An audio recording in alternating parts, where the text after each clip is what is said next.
Welcome to the Life in Flow podcast. The three of us, Yulia, Polina, and Irina, are exploring what life in flow and flow in life is. Join us as we experiment, test our diverse hypotheses, and have fun in the process. Will we find an answer? This isn't just an intellectual discussion. We're co-creating a shared field beyond words. We're attuning to what emerges moment by moment so that the conversation itself becomes a group flow experience. And we invite you to become an active participant in this experiment. There will be pauses and moments of silence. We leave them on purpose because this is where magic happens. Go beyond the intellectual information. Listen with your whole body and notice how your somatic experience shifts in the process. Share with us what reveals itself in the space where mind, body, and energy flow together. Welcome to the new episode of Life and Flow podcast. Here we are again, Yulia, Polina, and Irina, experimenting with hearing the world and ourselves and learning to maintain a conversation in flow with life itself. I will be steering the flow today, and the question we will be discussing, I'm proposing us to discuss, I phrased it like the individual versus the collective. Who wins? As usual, let me explain a little bit why I have chosen this question. It actually pursues me for quite a while already, for several years, in different forms. On one hand, I hear everyone around complaining that our society has become too individualistic and that we need to become more aware of the collective, that we are not just separated individuals, that we live together, and we need to be more conscious of that. And I can't say anything per se against this idea, except that the three of us are coming from the Soviet Union, and we also know how the ideas of the collective that should prevail of the individual can lead to not very good results. And at the same time, I personally feel that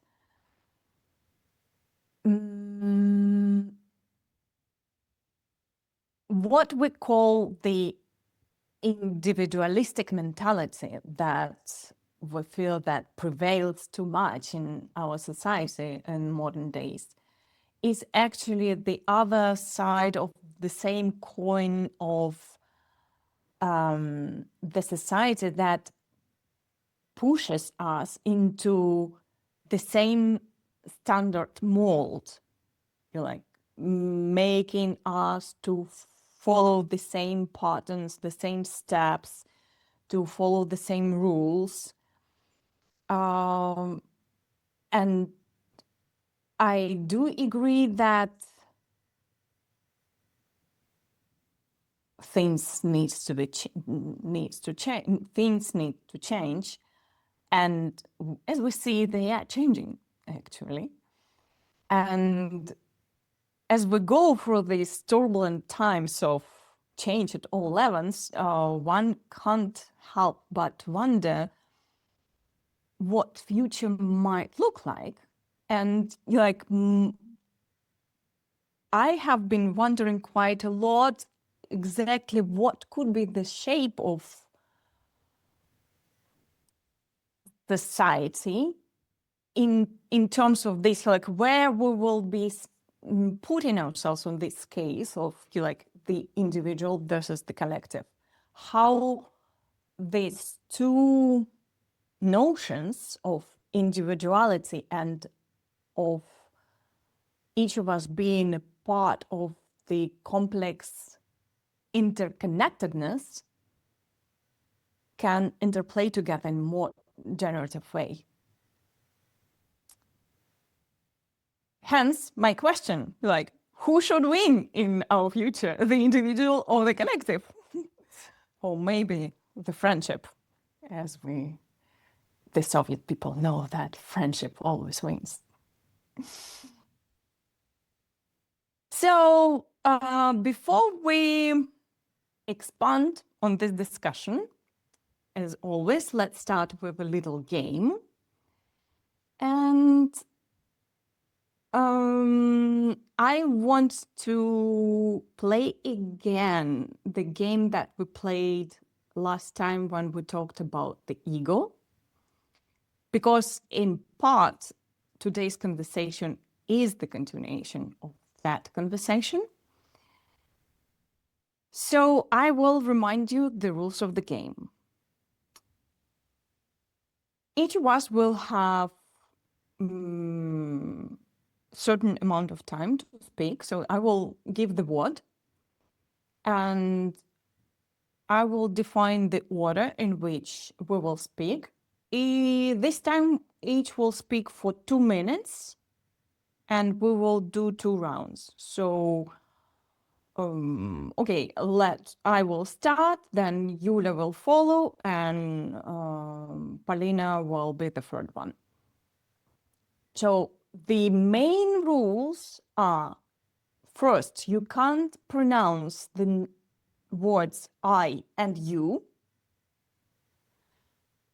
And you need to employ the active listening, meaning that when you are listening to the other member of a group speaking, don't play in your mind, you're like, what I will respond, what I think about it. Just be present, what is being said, pay attention to how your whole system, your whole body reacts to it. And when your turn to speak comes, then just express what is emerging for you in this moment in continuation of what has been said before you. So active listening, and you can't pronounce the words I and you. And you have 2 minutes to speak, then you will hear the sound. Let's check our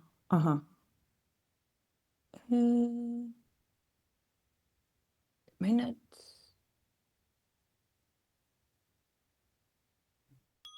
Do you hear the sound? Okay, good. So this will be the sound that will mark the beginning or the like your turn and the end of your turn. And we will do 2 rounds. And the word that we'll use as a prompt today is Utopia. Whew. Okay.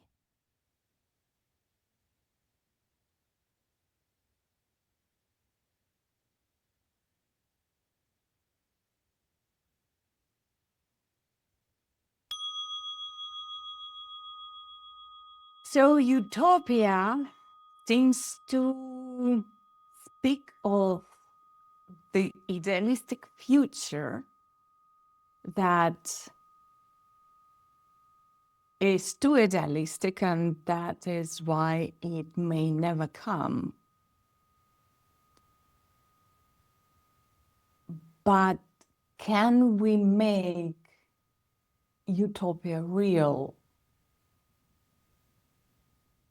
Some people think that nowadays it is much easier to imagine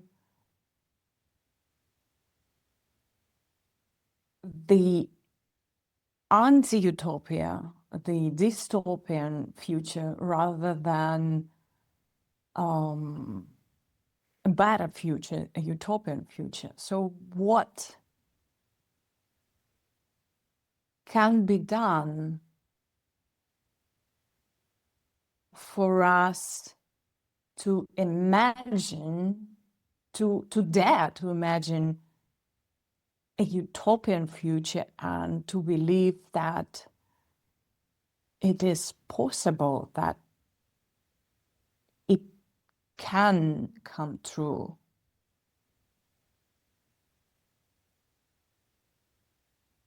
Is it about dreaming? Is it about that we're too rational to allow ourselves to believe that the dream is possible?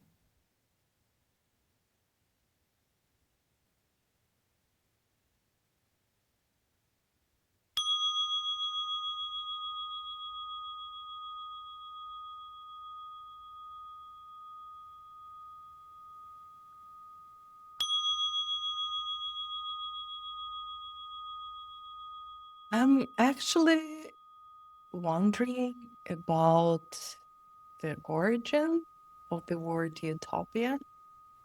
And I'm just curious, I'm going to check this out, but I'm sure it will reveal something about this word that's probably been lost.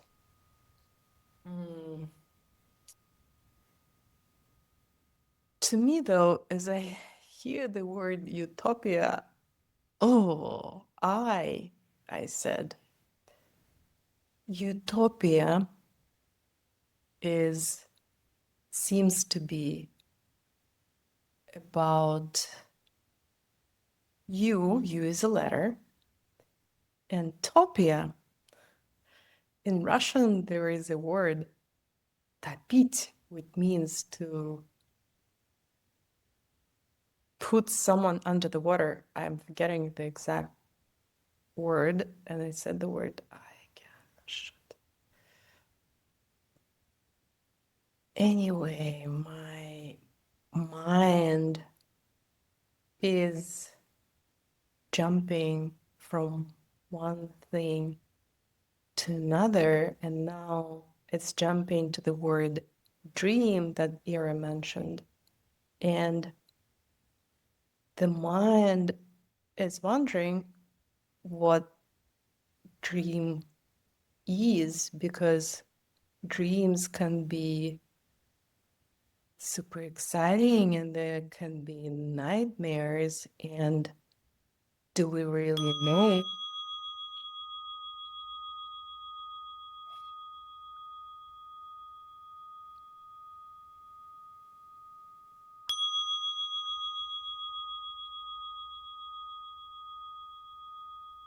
Was curious to hear the breakdown of utopia into the letter U and then the beat. I wondering if utopia could, in that sense, be about actually the drowning of the you, in a way. So the you is drowned. So then kind of the collective is drowned. So maybe it's actually more about the individual, this utopia, about each one of the individuals. And that is a thread from something that Ira said earlier that also made me be like, wait, what? If currently individuality is being packaged in the same patterns and the same ways of being, then wouldn't utopia be actually the opposite of both individuality and collectiveness. And what would that look like? If we are to drown both the individuality and the collective, what then?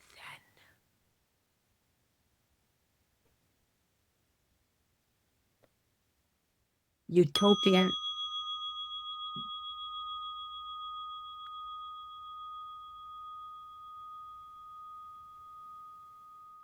So, can our shared utopia take the form of this life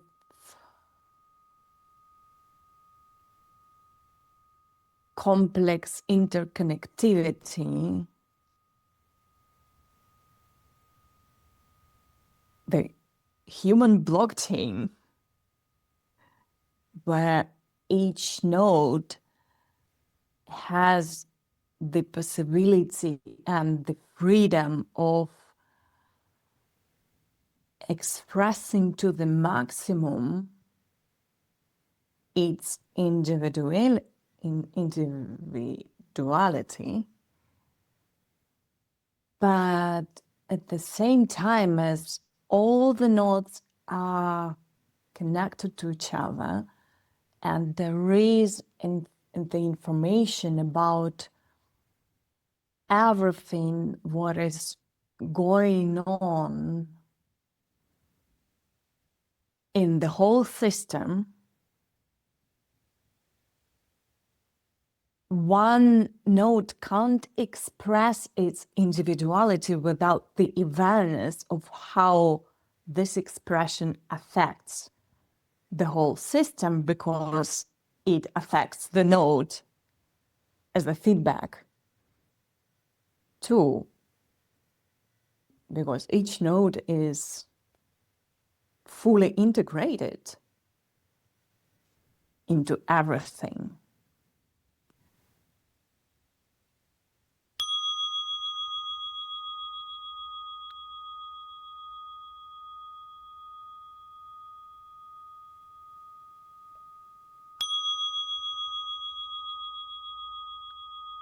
What was coming in front of my eyes as an image, as Ira was describing Utopia and this innovative model of Utopia, is this spider web like sparkling, fluttering net that is so resilient, but at the same time so sensitive to every vibration of the node, that every vibration sets this wave, flowy wave in motion that reconfigures the entire web. And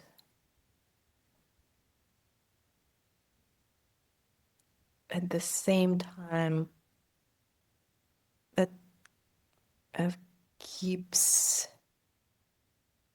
me as a part and sharing the resonance of the field.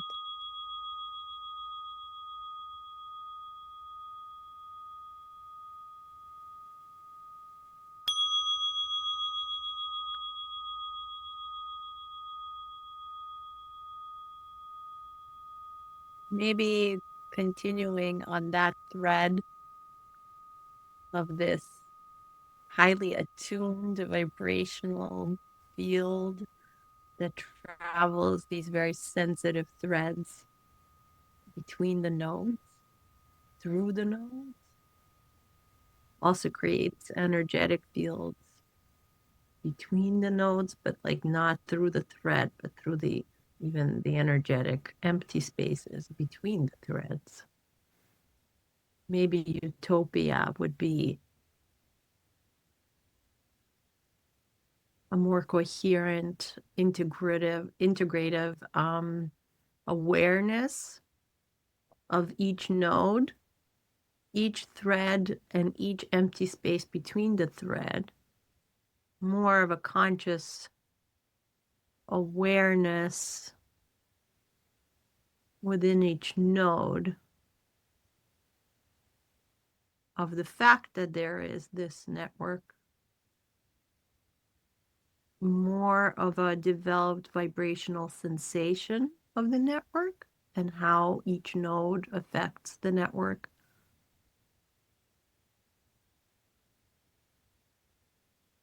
And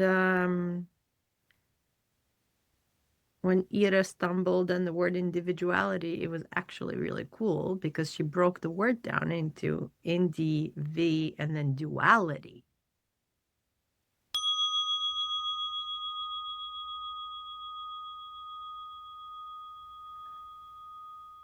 Wow. Thank you very much. That was fun. And there could be felt these vibrations, really like the vibrations, the subtle waves in the field when these ideas were shared.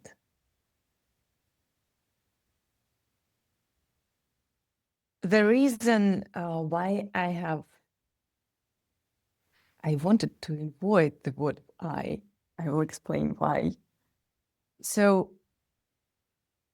it could be noticed that first, it's very easy for us to forget about these rules. Like that you can't use I or you. But when it's remembered, it obliges the speaker to reframe the expression of the idea, and it really makes it less personal and more as like the expression of what is emerging in the field, not just for me, but really as a shared experience. Probably it could be very interesting experience and experiment to learn to talk this way and just to pay attention at least to this requirement and to how it changes and gives form to what we say and how we say it.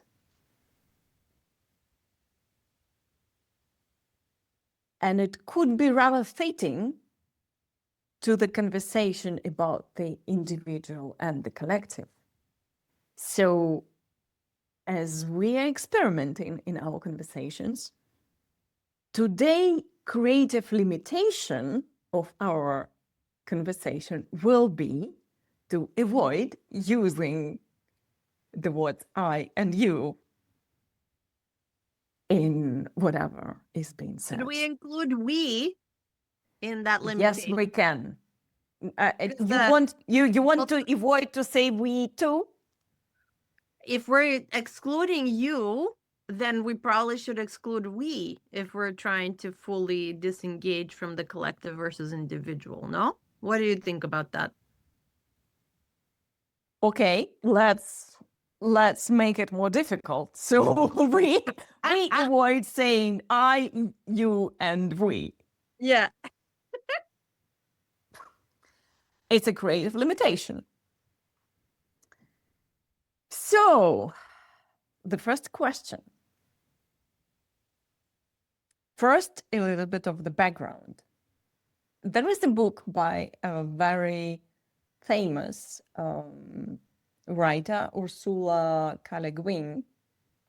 She is like one of the classics of fantasy and science fiction. One of her books is called The Dispossessed, and it describes a world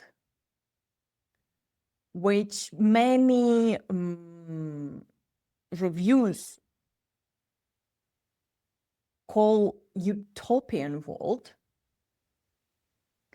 And it is true that in the end, it can be noticed that the author sort of gives her own preference to this world. So it might be called utopian. So in this world, the society is very much collective.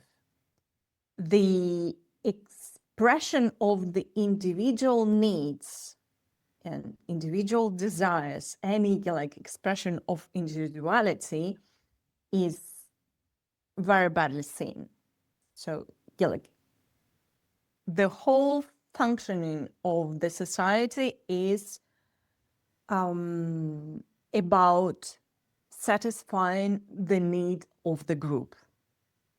And about the co-creation and coexistence and making this coexistence of people together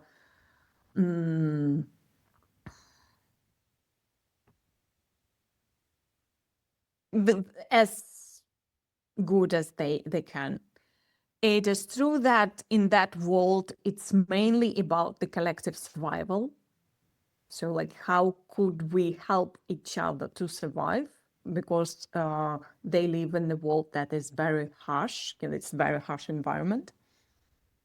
But still, like any expression of the individual is seen as, they have the term egoizing.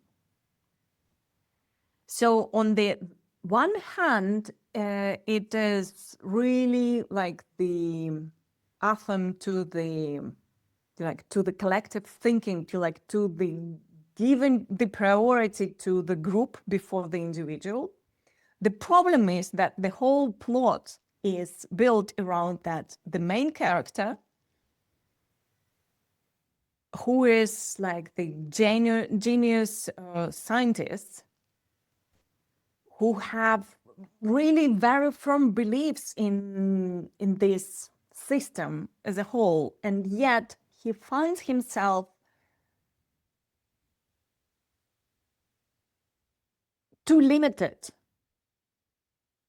in this society where he can't be himself and he can't explore his own freedom and his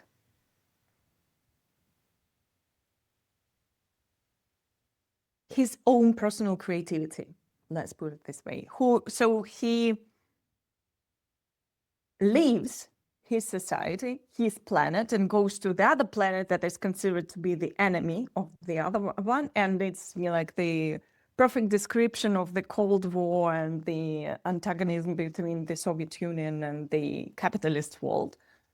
So he goes to the capitalists because there they have the individual freedom. Of course, he doesn't find the freedom there, and it's that's why they call it the utopian, that world, the collective world, because in the end he wants to go back, although there is the risk they will not accept him because he dared to express his own needs, and to take step against the rules to leave the world. And yet he believes that that world is the best one, and he wants to go back there because that is his home. So reading that book may make one wonder about, so how could it work in real life, and could it work? And that is one of the questions that couldn't be discussed at the discussion about the ego. And the question is, how can an egoless society function?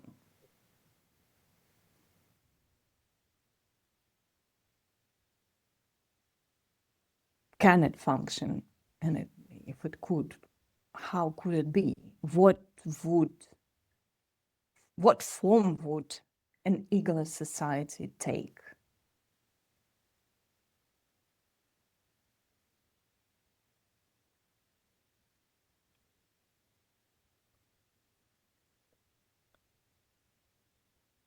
And for the purposes of this conversation, how do you define ego in this context? For the purpose of this conversation, what was discussed in the conversation about ego was that the ego is the operating system that allows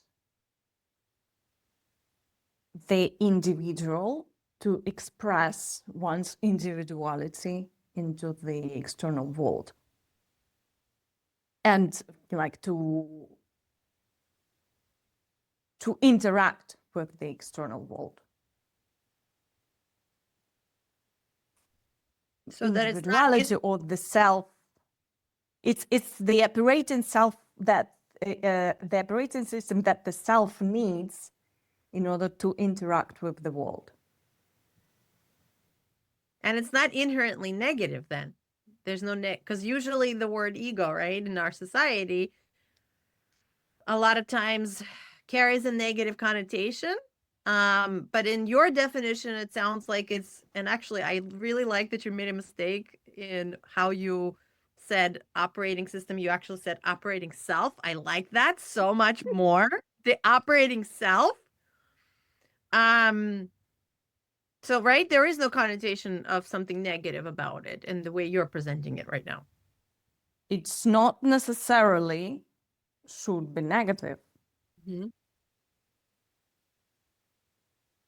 And if we take into account how you broke down individuality earlier, so if the individual is actually the operating self of the duality that we all are,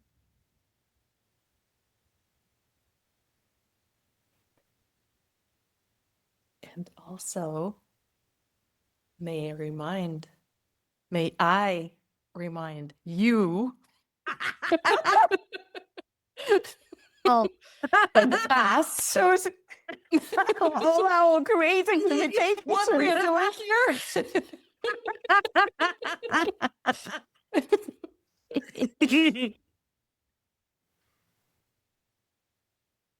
So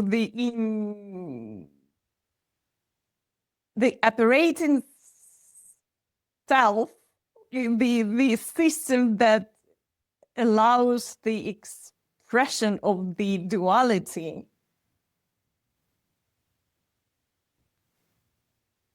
of self. yes. I'm lost.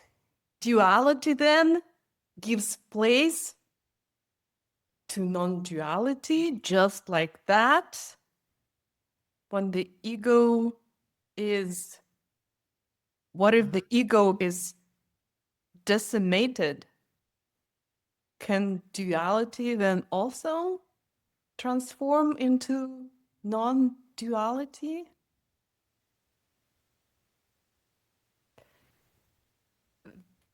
But you're still going to have an aspect of duality if we look at it from the perspective of nodes in a mesh system of other nodes. We're still one node within a bunch of other nodes. That's still already, that's already a dual nature. You're not just a thing outside of all things. You are a thing, a node, but you're also interconnected to all the other nodes. You are until you are not, because you is the word that's not existing today. Did I wait? Was I did I keep saying you and I and did I? Oh shit! Yes, You're making fun of me. Oh, I thought you were trying to be the rule breaker. Oh, you were making fun of me. Oh, fuck. Okay. Okay. But still, you know, like I'm no, the notion of duality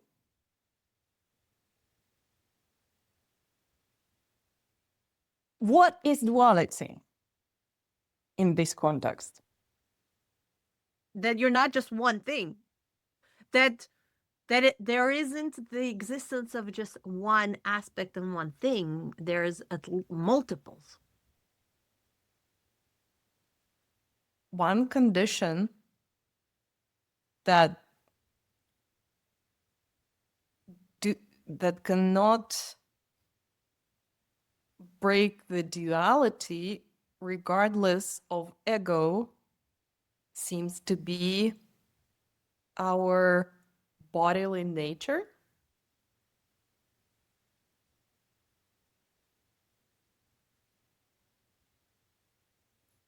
Physicality and the physical sensation of separateness that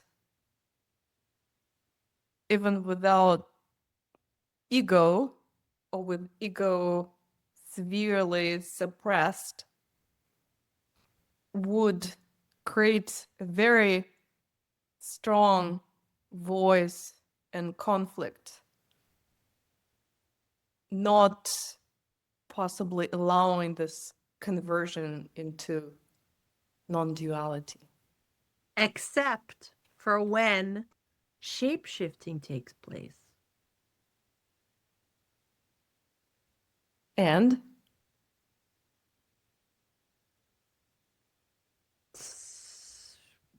When what would be an example? if the physical is a limitation, then how could shape-shifting into an animal, a human into an animal, actually work then? You wouldn't be able to work because it would be limited by the physicality of the human. Physicality, it seems, is not as straightforward. Duality.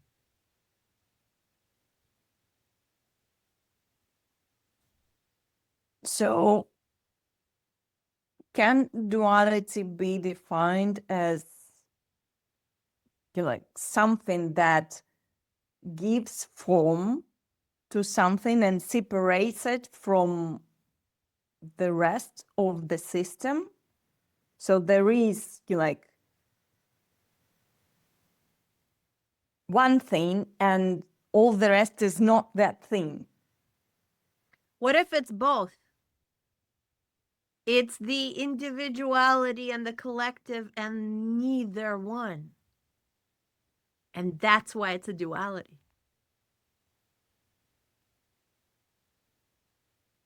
What if there's both the collective and the individual, and at the same time, the individual is neither? The individual is neither individual nor collective. Yeah. The individual, we also know, is porous in different senses of this word, including physiological, mental, spiritual, soulful. Energetic, yeah. Energetic. Where does this lead us? Or does it? It feels very trippy what is going on here. You started it by breaking down these words.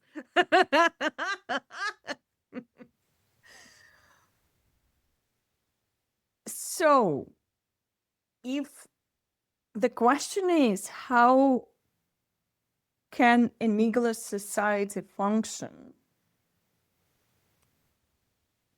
What has been discussed seemed to point, yes?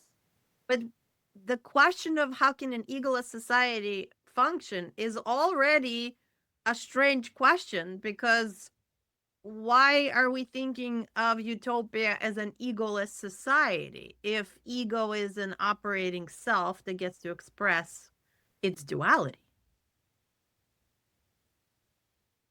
Wouldn't utopia welcome that expression?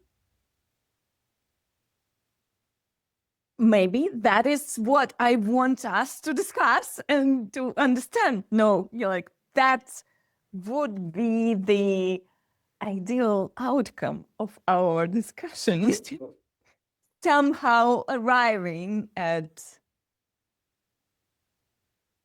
Potentially. Sorry, go ahead. Yeah, finish your thoughts. Sorry. arriving at the picture of what could be our ideal, even not utopia, but ideal future would look like in terms of the relationship between the individual and the collective. One of the potential issues on the table is that the words that are being used could be archaic and could also be a reflection of the masculine that was one of the driving forces to create the language and to describe the world in his image. One of the current movements in society is the feminine trying to reclaiming their natural state and who they actually are outside of this description by the masculine.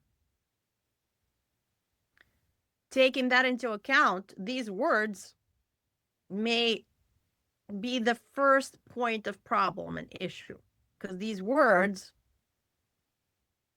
are not necessarily the words in ways that the feminine would describe things. And that would change the entire experience of utopia or individuality, collective, all those words, all those things that they are describing. How would the feminine describe things?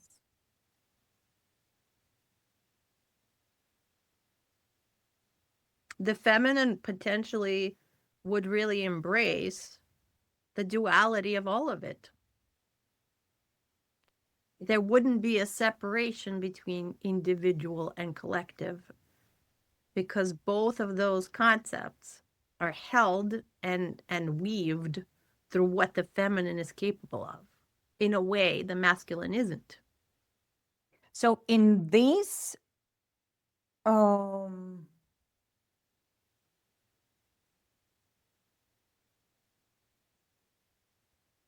what would be the word?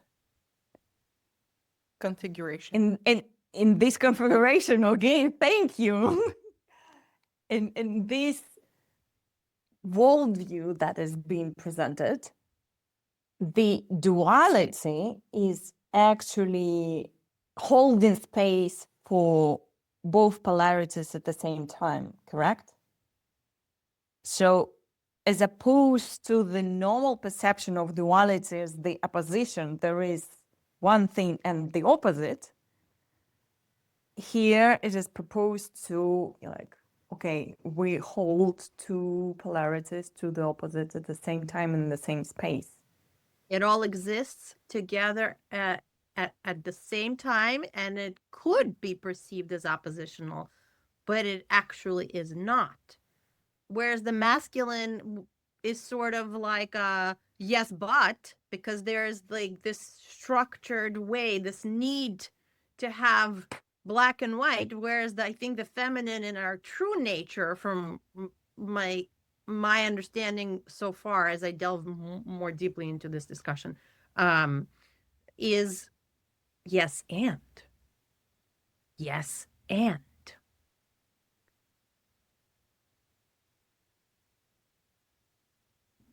improv might just have been developed by women then. Say more?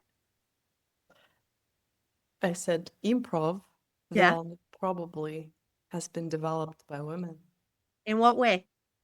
Yes, and it's ground rule. Ah, that's right. That's right. What is coming up is curiosity about the division of feminine and masculine, and whether by embracing the feminine and pushing away the masculine, we are seeing and sensing everything that's out there. We are. What also comes to mind is elements. The fascination with water, which we are, as has been said on multiple podcast episodes, 99% of our molecules is water, which of course imparts a lot of waterly qualities on us. And our fascination, our longing, our obsession with flow may come from this affinity, which is sensed now as something Pauline said by not you. Oh, this sounds crazy. Anyway, the other part that claims us is the earth and terrestrial nature, which is about geometry, which allows us to inhabit, which allowed us deep, long time ago to leave the ocean and start inhabiting the earth, which I guess the point the point of this is that it is everything, and maybe masculine and feminine also together, how we could hold it together.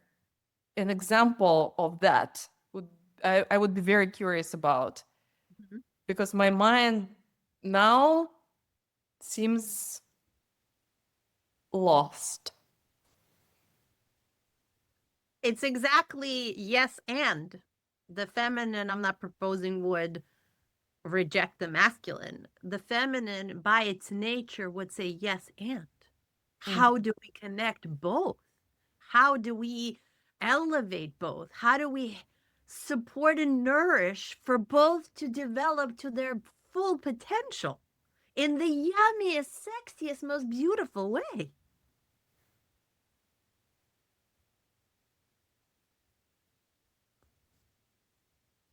Would you have maybe an example of what it would look like, embracing individuality and collective at the same time in one being or experience or moment or whatever?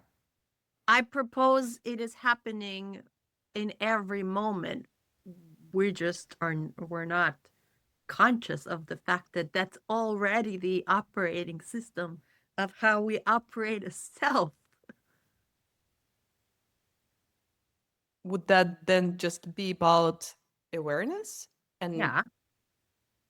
Awareness and embracing and asking the question of yes and even more, and potentially coming up with new words, with a new vocabulary. I mean, individuality. yes.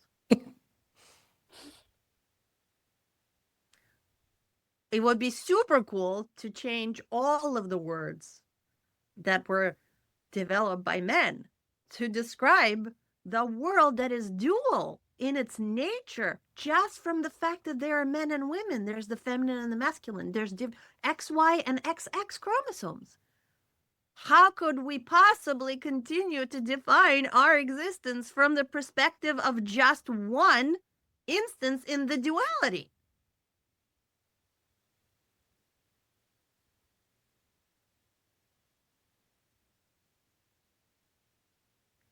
What is that? One instance? A man. A man and a bunch of men that came together and wrote all these rules and regulations and created words. Ego is from Freud, right? That's a masculine word from a man's perspective. A man who was interested in other men. Women were not even considered as worthy of being studied. That's why women's health and medicine is like 70 years behind in research. We weren't even considered as another fully functioning unit that should be studied separately. And medicine should be created for completely separately than for a man.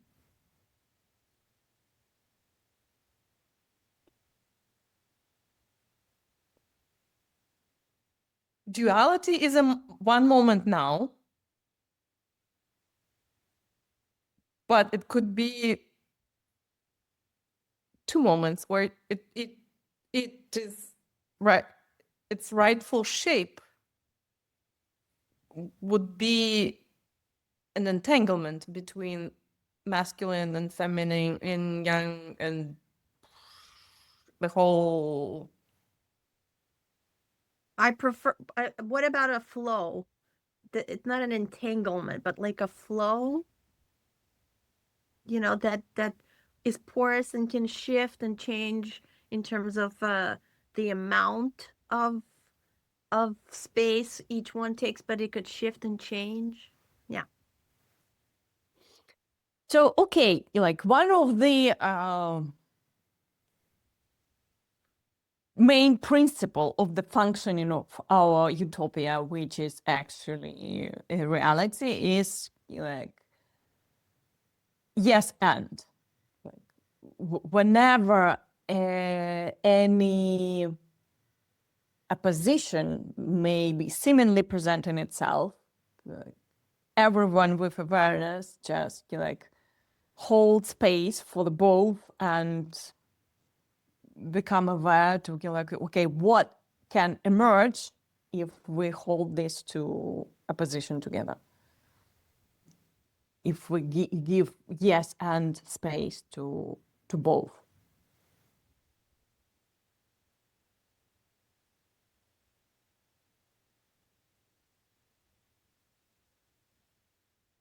What if, how can it be taken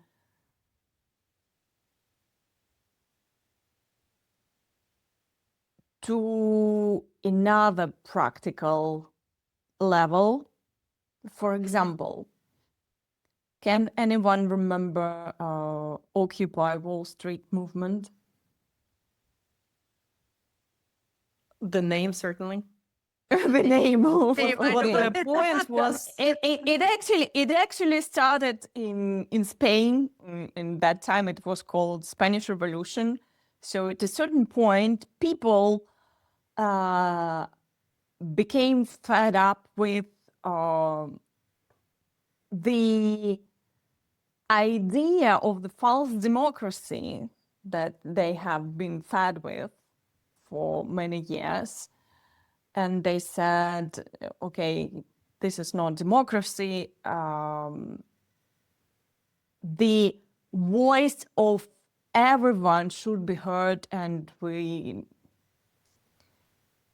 the space for each voice should be given, and all the decisions should be made like considering all these voices. So they first occupied the central square in Madrid. Then people like went out to the squares and just started occupying the squares in the all main cities in Spain. And they were like, the idea was very nice. So they were sitting there and they were looking for the way of how to make collective decisions by giving space to all voices, giving them equal weight, and hearing out like all voices of the collective. So every evening they were like they had this gathering of everyone at the square, and anyone could stand up and say whatever they were thinking, and then there was a vote. And the voting was like they were just waving hands, and until like they came up with unanimous waving hands, like non-decision was made. So in the end, of course, the evil governments took out all the people from the squares, and it all got lost in the end in the corridors of the high politics, because like just the small activists from those movements that they ended up in the politics. From the practical point of view, if we hear everything, if we give space to everything and hear all voices, how can we make practical decisions and make things work?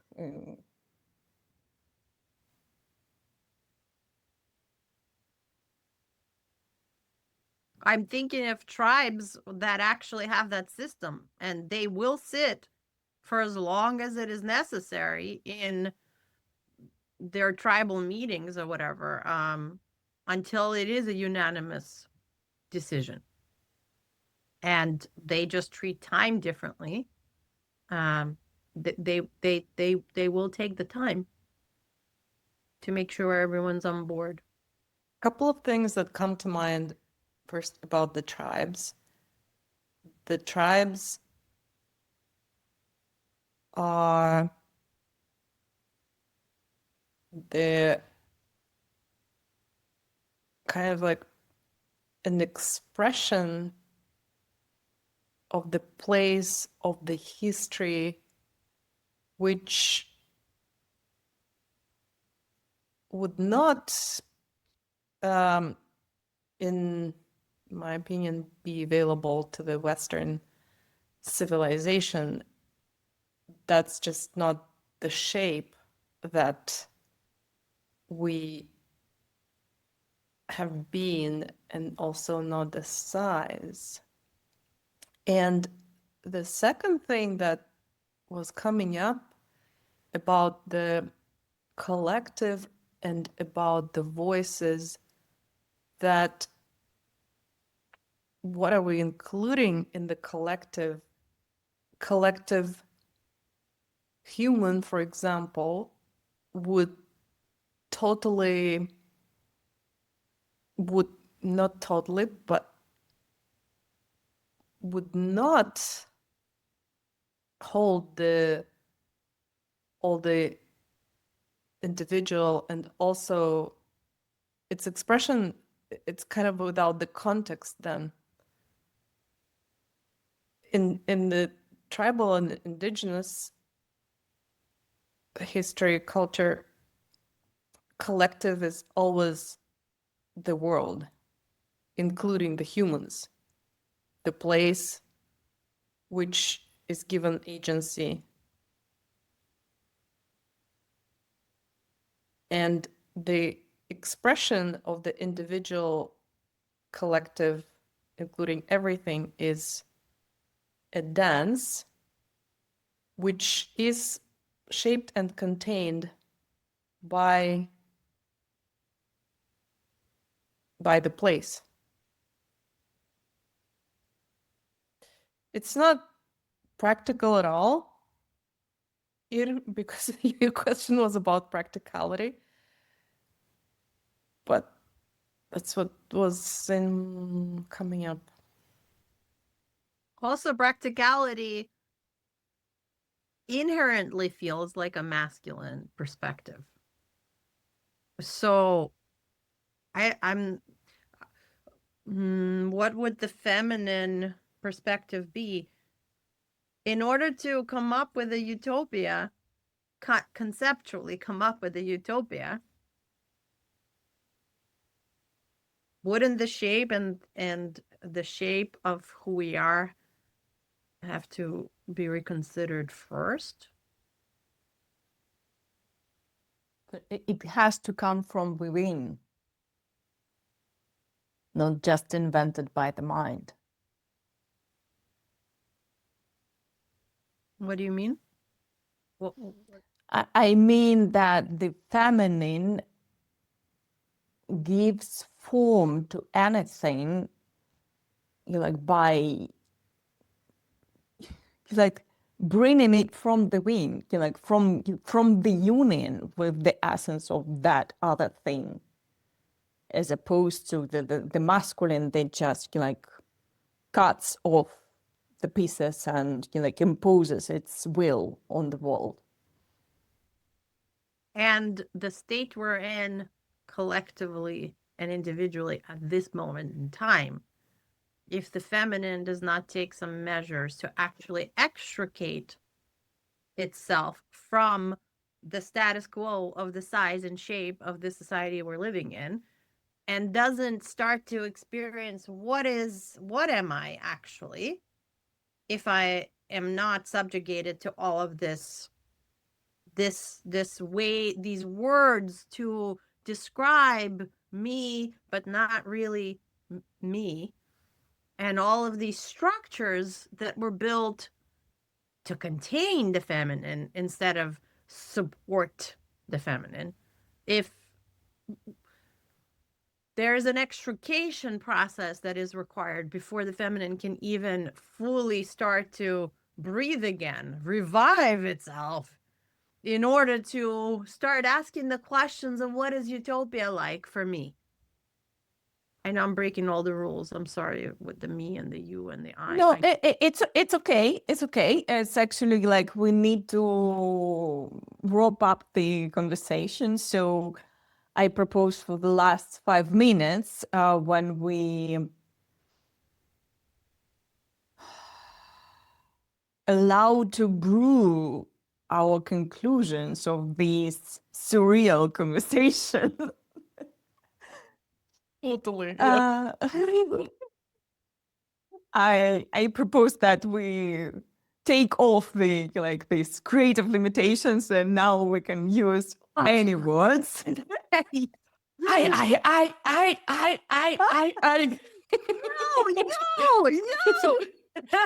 So, what are you taking from this weird exchange of flowing of forms of ideas and words and sentences and energies that doesn't have any practicality because we allowed the feminine to take the rule. The feminine just hijacked the conversation, huh? No, the feminine is like, hey, you people, I'm not even reflected in these effing words. These words were not created for me. They do not describe, the operating self of me. These words don't resonate. So you like to set an example for the roping up session. I will Wrapping up or roping up? Are we roping it or are we? no, we're roping it. Over. Let's bind it up. Let's bind up the feminine. Well, first of all, like this experiment showed me the necessity of the words I and you, because it exactly adds the vibrance to the system of the collective, to add the vibrance and the variety of the individuality. So yes, sometimes you need to to limit yourself to start appreciating something in the new light. And as for the topic, I personally do share totally with my whole heart the concept and the idea of holding space for the polarities. And it's a very important reminder to to approach with the awareness of yes and anything that is emerging. And this idea of giving more space, let's call it feminine mode of interacting with the world. Like, yes, hearing and sensing what the world actually is saying to me, to us at this moment. What is emerging? What we are experimenting here? Okay, what is emerging for us, for my tribe, for for this group, for me, for this place, for this space, what is emerging right now? What the world is trying to express.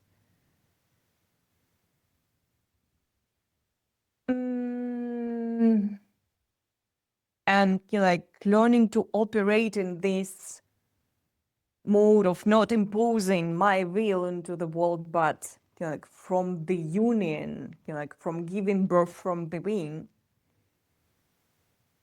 I do celebrate these notions, and that we need to integrate more of this. My concerns of the practicalities that are still left unanswered, not answered. I am concerned about the roads and who will build the roads and the internet and all the other practical things, which I feel still requires the masculine approach to making decisions and taking the reins sometimes of things.